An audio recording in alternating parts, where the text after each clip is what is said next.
મિત્રો, આપણે આ ચોથા લેક્ચરમાં મળી રહ્યા છીએ. અગાઉના લેક્ચરોની અંદર આપણે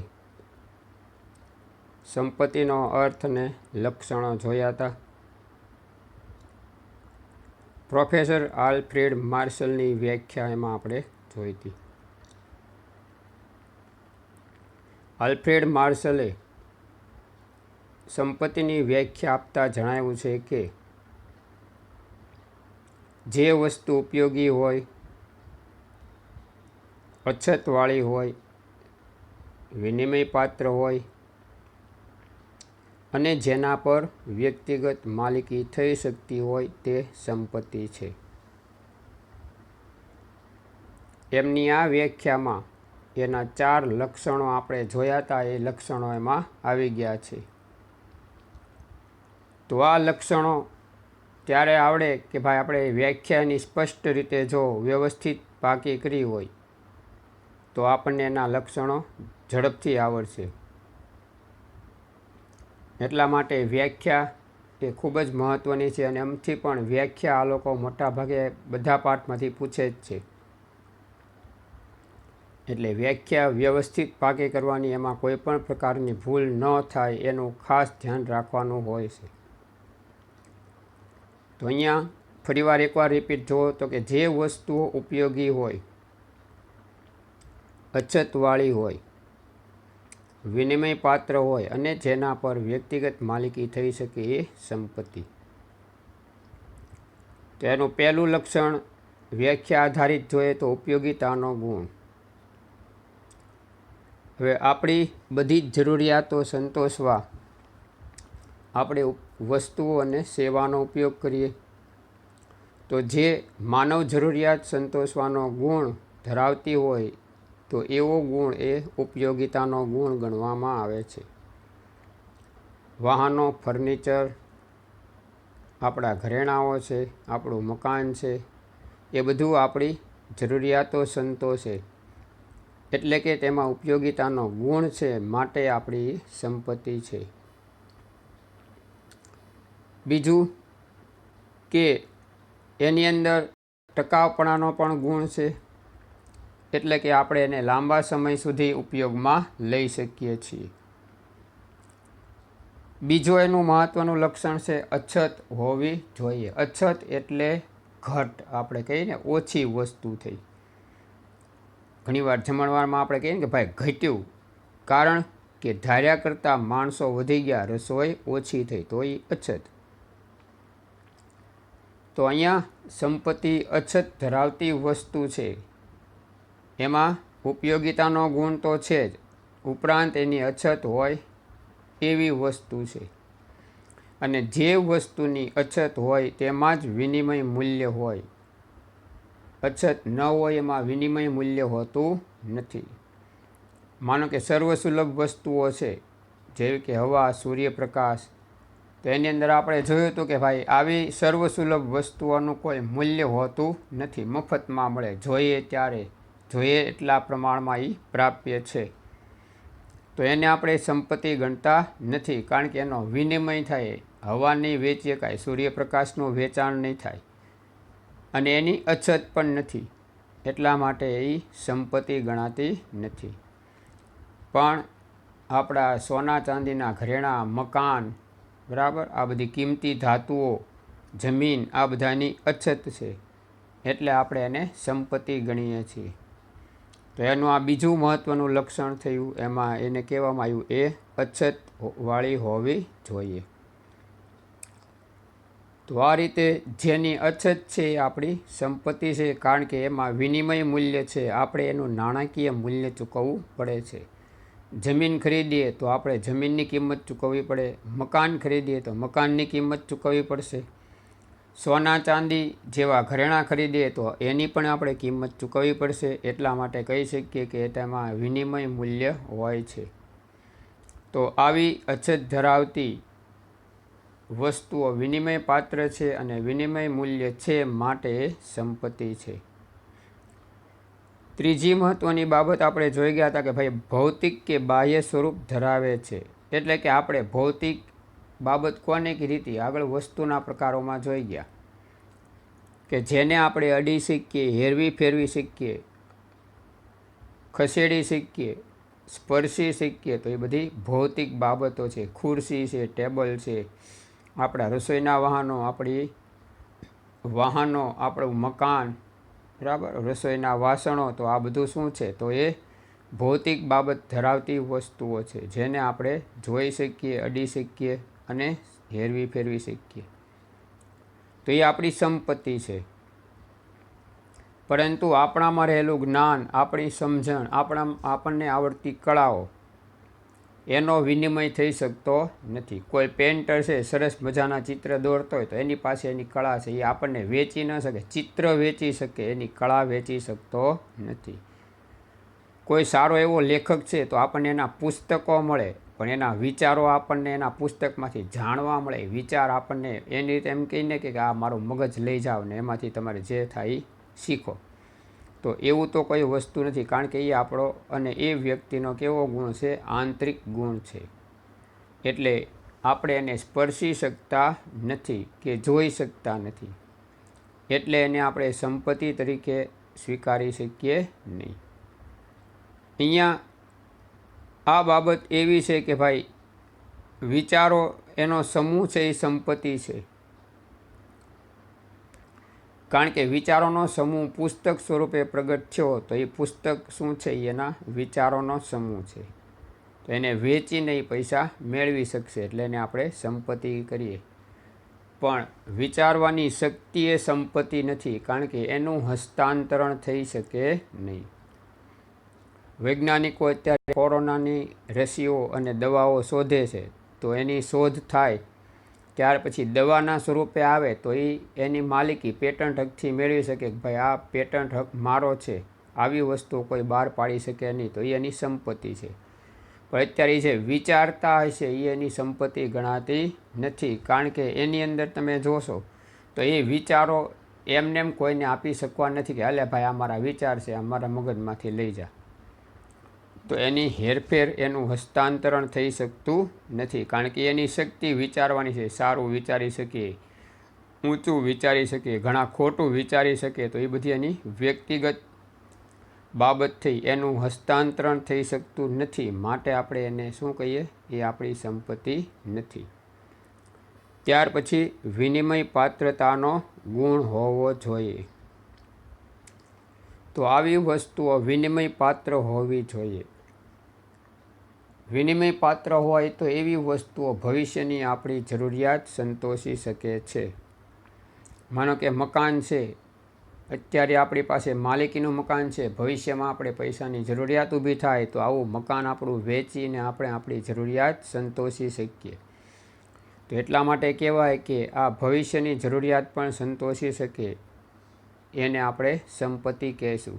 સોનું ચાંદી અત્યારે કિંમત વધતી જાય છે, તો આવી વસ્તુ આપણે વેચીને આપણી ભવિષ્યની જરૂરિયાત સંતોષી શકીએ કે ભાઈ અત્યારે એ ઘરેણાં વેચીએ એમાંથી પુષ્કળ પૈસા મળશે, તો આપણે આપણું જે કાંઈ ગુજરાન ચલાવવા માટે નાણાંની જરૂરિયાત છે એ આપણે સંતોષી શકશું. તો આમ આપણી આ બાબત છે એ આપણી ભવિષ્યની જરૂરિયાત સંતોષે છે, અને એટલા માટે આપણે એને સંપત્તિ કહેશું. કારણ કે વિનિમય પાત્ર છે, જેનો વિનિમય થઈ શકે. પૈસાના બદલામાં આપણે મકાન ખરીદી પણ શકીએ, પૈસાના બદલામાં મકાન વેચી પણ શકશું, બરાબર. તો એટલે એનામાં વિનિમય પાત્રતાનો ગુણ હોવો જોઈએ. પછી ટકાઉપણાનો ગુણ. આવી વસ્તુઓનો મહત્ત્વનો ગુણ ટકાઉપણાનો છે. નાશવંત વસ્તુઓ એ સંપત્તિ નથી. જેમ કે શાકભાજી, ફળ ફળાદી, બરાબર. તો આવી બાબતો એ નાશવંત છે. શાકભાજીનો ઉપયોગ થયા પછી અસ્તિત્વમાં રહેતા નથી, અથવા એમને હોય કાચા શાકભાજી હોય તો પણ એને લાંબો સમય જાળવી શકાતા નથી. એટલા માટે આપણે એને શું કહીએ છીએ? સંપત્તિ નથી.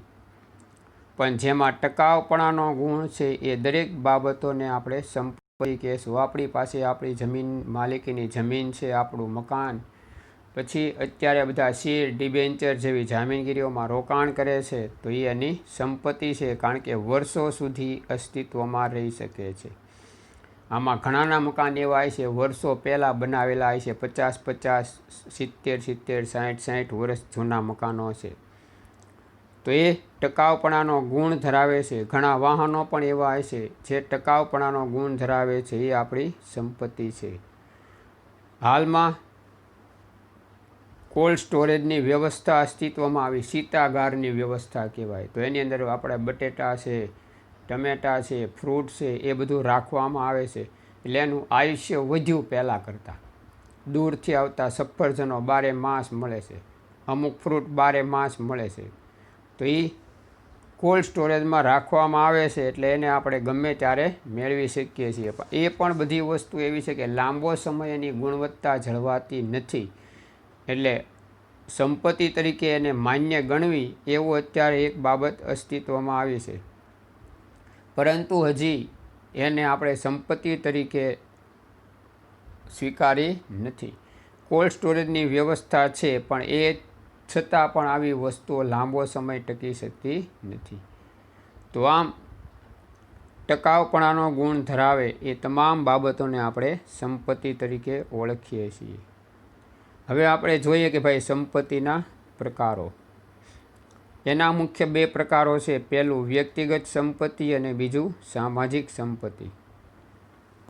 તો પહેલામાં જ 2 બાબત આપી છે, વ્યક્તિગત સંપત્તિ અને સામાજિક સંપત્તિ.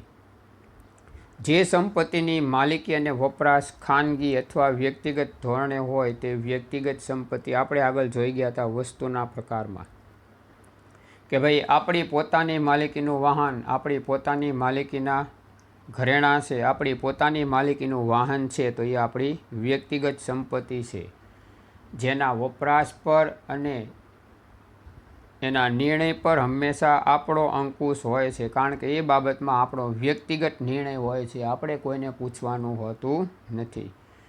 આથી એવી સંપત્તિ આપણી વ્યક્તિગત સંપત્તિ છે. આપણું પોતાની માલિકીનું વાહન છે, આપણે એને ક્યાં લઈ જવું, કેમ ફેરવવું, કોને આપણે ફેરવવા માટે આપવું, તો આ બધો આપણો વ્યક્તિગત નિર્ણય હોય છે. આપણું માલિકીનું મકાન ભાડે રાખવું, આપણે ભાડે આપવું, આપણે પોતાએ રાખી મૂકવું, તો એ બધી બાબતોનો નિર્ણય આપણો વ્યક્તિગત છે, એટલે આપણે એને વ્યક્તિગત સંપત્તિ કહેશું. પણ જે સંપત્તિની માલિકી સમગ્ર સમાજની કે સમૂહની હોય તો તેને સામાજિક સંપત્તિ કહેવામાં આવશે. આપણા શહેરમાં આવેલા જાહેર બગીચાઓ, આપણા દેશમાં આવેલી જોવાલાયક સ્થળો, પછી જૂની જે કાંઈ આપણી પેઢીઓની પરંપરાઓની સ્મૃતિઓ છે, માનો કે તાજમહેલ છે, દિલ્હીનો લાલ કિલ્લો છે, તો આ બધી આપણી સામૂહિક અને સામાજિક સંપત્તિ છે, જેમાં આપણો કોઈ વ્યક્તિગત નિર્ણય હોતો નથી. સરકારનો અથવા સમાજનો નિર્ણય હોઈ શકે, પણ કોઈ એક વ્યક્તિનો એમાં નિર્ણય હોઈ શકે નહીં. એનો ઉપયોગ સમગ્ર સમાજ કરી શકે છે. એમાં કોઈ વ્યક્તિગત બાબતોને મહત્ત્વ આપવામાં આવતું નથી, એટલે એને આપણે કેવી કીધી, તો કે સામાજિક સંપત્તિ કીધી. તો વ્યક્તિગત સંપત્તિમાં નિર્ણય વ્યક્તિગત ધોરણે હોય છે, સામાજિક સંપત્તિમાં નિર્ણય સામૂહિક ધોરણે હોય છે. વ્યક્તિગત માલિકીની સંપત્તિમાં વ્યક્તિ પોતે એનો ઉપયોગ કરી શકે છે, જ્યારે સામાજિક સંપત્તિમાં સમાજની કોઈ પણ વ્યક્તિ કે સમૂહ એનો ઉપયોગ કરી શકે, એટલે આપણે એને કેવી કીધી, તો કે સામાજિક સંપત્તિ કહેવામાં આવી છે. આ બેનો તફાવત પણ પૂછી શકે. તો એમાં ત્રીજી બાબત જોઈએ. પહેલી તો કે વ્યક્તિગત માલિકીની સંપત્તિ, એટલે કે જે વ્યક્તિ એક વ્યક્તિ એની માલિકી ધરાવતો હોય એને વ્યક્તિગત સંપત્તિ કહેશું. જ્યારે સમગ્ર સમૂહ કે સમાજ માલિકી હક ધરાવતો હોય કોઈ સંપત્તિનો, તો એને આપણે સામૂહિક સંપત્તિ કહેશું. વ્યક્તિગત સંપત્તિમાં જો એ વ્યક્તિગત નિર્ણય હોય છે, સામૂહિક સંપત્તિમાં સમાજના, સરકારના નિર્ણય હોય છે. અને ત્રીજી બાબત છે કે ભાઈ આપણે ઉદાહરણ પૂછે તો કે વ્યક્તિગત માલિકીના વાહનો, એના ઘરેણાઓ, બરાબર, એનું માલિકીનું મકાન એની વ્યક્તિગત સંપત્તિ. જ્યારે સામાજિક સંપત્તિની અંદર આપણે શું લખી શકીએ, તો કે ભાઈ એની અંદર આપણા જ્ઞાતિની વાડી છે, આપણા ધર્મસ્થાનો છે, બરાબર, તો એ બધી કેવી છે? સામાજિક કે સામૂહિક સંપત્તિ ગણવામાં આવશે. તો આ રીતે આપણે વ્યક્તિગત અને સામાજિક સંપત્તિ વિશે જોયું. તો પહેલો એનો પ્રકાર એવો વ્યક્તિગત સંપત્તિ અને સામાજિક સંપત્તિ. બીજો પ્રકાર એનો આપણે જોઈએ છીએ કે રાષ્ટ્રીય સંપત્તિ અને આંતરરાષ્ટ્રીય સંપત્તિ. રાષ્ટ્રીય સંપત્તિ એટલે એવી સંપત્તિ છે જે માત્ર કોઈ એક દેશની સંપત્તિ હોય. માનો કે આપણા દેશની અંદર રહેલા આપણા નદીઓ, આપણા પર્વતો, આપણા જાહેર બગીચાઓ, આપણા રસ્તાઓ, આપણી જૂની સ્મૃતિઓ, જેમ કે જુદા જુદા પ્રદેશમાં આવેલા મહારાજા રાજાઓના કિલ્લાઓ છે, આપણો ઐતિહાસિક લાલ કિલ્લો છે, તો એ બધી આપણી કેવી છે? તો એ આપણી રાષ્ટ્રીય સંપત્તિ ગણાય છે. એક દેશની માલિકીની સંપત્તિ એની રાષ્ટ્રીય સંપત્તિ ગણવામાં આવે છે. એવી જ રીતે આંતરરાષ્ટ્રીય સંપત્તિ, તો આપણા દેશની સરહદ છોડ્યા બાદ આપણે જે સંપત્તિનો ઉપયોગ કરીએ તો એ આંતરરાષ્ટ્રીય સમુદાયની સંપત્તિ છે. માનો કે આપણી દરિયાઈ વ્યવહારની પટ્ટી છે, એ અમુક હદ પૂરી થાય આપણી, ત્યાર પછી એ રાષ્ટ્રીય સંપત્તિ ગણાય. એ પછી આપણી ભારતની સંપત્તિ ગણાતી નથી. તો એ આંતરરાષ્ટ્રીય સંપત્તિ ઉપર આપણે જઈએ પછી તો આપણી રાષ્ટ્રીય સંપત્તિ અમુક હદ પછી પૂરી. એવી રીતે હવાઈ વ્યવહારમાં અમુક નોટી માઇલ સુધી આપણો હવાઈ વિસ્તાર હોય છે. ત્યાર પછી આપણે આગળ જઈએ તો હવે આપણે આંતરરાષ્ટ્રીય સરહદોમાં પહોંચ્યા કહેવાય. તો આમ એની માલિકી કોઈ એક દેશની હોતી નથી, પણ સમગ્ર આંતરરાષ્ટ્રીય સમુદાયની, એટલે બધા દેશોની હોય છે. તો આ રીતે આપણે કહી શકીએ કે ભાઈ રાષ્ટ્રીય સંપત્તિ અને આંતરરાષ્ટ્રીય સંપત્તિ. કોઈ એક દેશની માલિકીની સંપત્તિ, અમેરિકામાં આવેલા એના જાહેર સ્થળો, એના બગીચાઓ, બરાબર, તો એ એની પોતાની રાષ્ટ્રીય સંપત્તિ છે. આરબ અમીરાતના દેશોમાં આવેલા જોવાલાયક સ્થળો, તો એ બધી એની રાષ્ટ્રીય સંપત્તિ છે. પણ ત્યાંથી બહારની સરહદમાં આવો એટલે હવે એની સંપત્તિ રહેતી નથી. હવે એ વિશ્વની સંપત્તિ, વૈશ્વિક સંપત્તિ એટલે કે આંતરરાષ્ટ્રીય સંપત્તિ થઈ જાય છે. તો આ રીતે સંપત્તિના મુખ્ય બે પ્રકારો આપણે જોઈ ગયા: વ્યક્તિગત સંપત્તિ અને સામાજિક સંપત્તિ. બીજું રાષ્ટ્રીય સંપત્તિ અને આંતરરાષ્ટ્રીય સંપત્તિ. ત્યાર પછી હવે જોઈએ કલ્યાણની બાબત. આપણને સારા તહેવારોમાં, આપણા કોઈ એવા પ્રસંગોમાં આપણે વડીલોને જ્યારે પગે લાગીએ, નમન કરીએ છીએ, ત્યારે આપણને એ લોકો આશીર્વાદ આપે છે કે ભાઈ સુખી થાઓ, ખૂબ કમાઓ, બરાબર. તો આમ એ કઈ બાબત આવી? તો કે આપણા કલ્યાણની બાબત છે. આપણી પરિસ્થિતિ સારી થાય, આપણી પરિસ્થિતિમાં સુધારો થાય, આપણું જીવન ધોરણ સુધરે, આપણે સારું ખાતા પીતા અને સારી રીતે રહેતા શીખીએ, તો એ બધું આપણી માટે કલ્યાણની બાબત છે. તમારું કલ્યાણ થાઓ એમ કે. તો આમ એ શા માટે ભાઈ કલ્યાણ? તો કે આપણને આપણી જિંદગીમાં આગળ વધવા માટેની તક આપણને ઈશ્વર આપે, અલ્લાહ આપે. તો એ માટે આપણે કહી શકીએ કે ભાઈ આપણને એવા આશીર્વાદ મળતા હોય છે.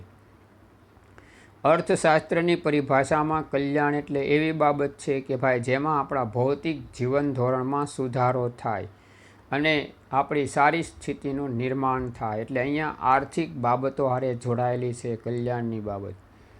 અર્થશાસ્ત્ર હંમેશા આર્થિક બાબતોને જોડે છે, એટલે કલ્યાણની બાબત પણ આર્થિક બાબત સાથે જોડાયેલી છે. એટલા માટે કહી શકાય કે અહીંયા કલ્યાણ એ આર્થિક કલ્યાણની બાબત છે. આપણી પાસે આવક વધી તો મહત્ત્વનું કલ્યાણ ગણવામાં આવશે.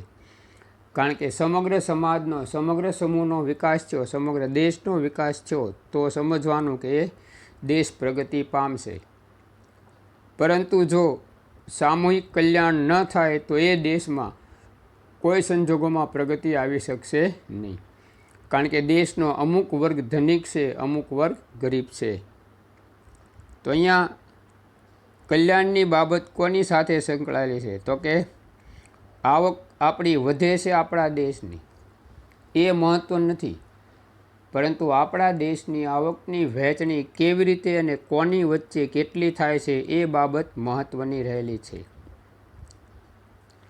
અહીંયા દેશની આવક વધી અને એ આવકની વહેંચણી માત્ર ધનિકો વચ્ચે થઈ, ગરીબો વચ્ચે ઓછી થઈ, તો આપણા દેશમાં ગરીબ એ ગરીબ જ રહેશે, ધનિકો વધુ ધનિક બનશે, એટલે આર્થિક અસમાનતા વધશે.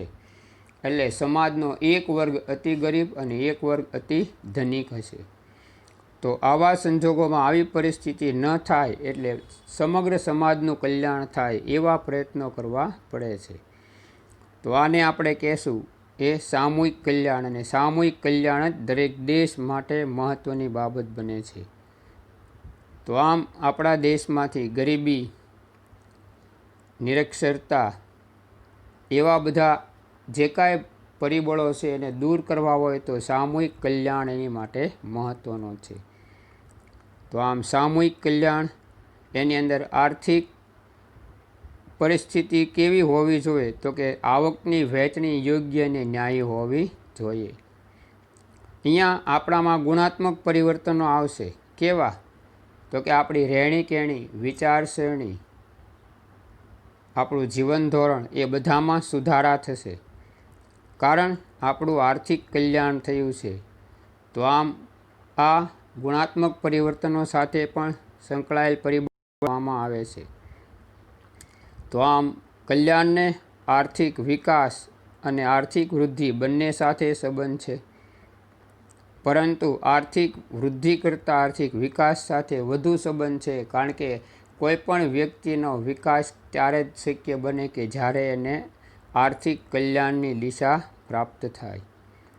તો આમ આપણે જોયું કે ભાઈ આર્થિક કલ્યાણમાં ગુણાત્મક પરિવર્તનો આવે એટલે આપણે રીત રિવાજ, આપણી રહેણી કહેણી, આપણી માન્યતાઓ, આપણી ટેવો આ બધું બદલાશે.